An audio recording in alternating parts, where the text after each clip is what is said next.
आइए दुल्हा सरकार की बात है सखी सब के हाथ किया पकड़े छी अपने आए की कह रहा है दुल्हा सरकार? हां अरे सखी मिथिले में ऐसी कौन सी विध है जो दुल्हे सरकार को रही से रहियाया जाता है? सेवा। हाँ ये तो दुल्हा की शादी कहियो नहीं कइले ये कहिए ना तो दुल्हा सब बात में पूछबे करता है अब की कहिए जवाब दियो ना। देखिए दुल्हा ने कहियो प्यारे सखी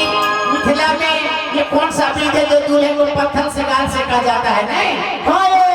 पत्थर से गाल कैला से कहियो ये कैला कहियो गाल ने बजाओ ओ बारात ने सुना आहा सबसे लाजाओ आहा हमरो से लाजाओ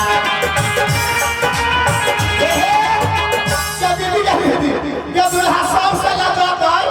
सबसे लाजाता है हमरा से कैला लजत आसे किया में लाजाता लगले होली हो गई है अब तो ना नजर रौनक देखता आइए तो यहाँ सब दुल्हा के क्यों हो से यहाँ से नहीं लाजाता हम से साया छोरी सारी ये बालाल छोरी बालाल मतलब वहाँ से सारी से रोज बचिए हाय इसलिए बात है तो बरनी की बात है देखियो और रही से रही आगे की बात हुई आओ नहीं हो जे ना डाले मिले जा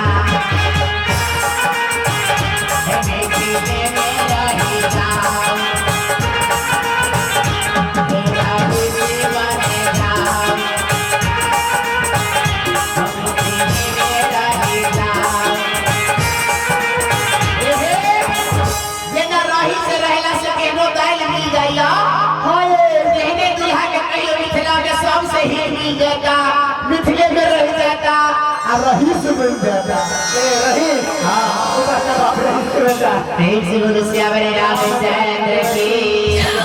ये सखी हाय 5 लोग बाराती के मंगा लियो और उनका से शंकर भरवा लियो पांचों हाँ 5 लोग बहुत बड़े आ गया है बहुत ही अच्छे 5 लोग चार साल भोज के सब कल साला लिया 5 लोग बाराती ले आओ आओ अब बाराती सब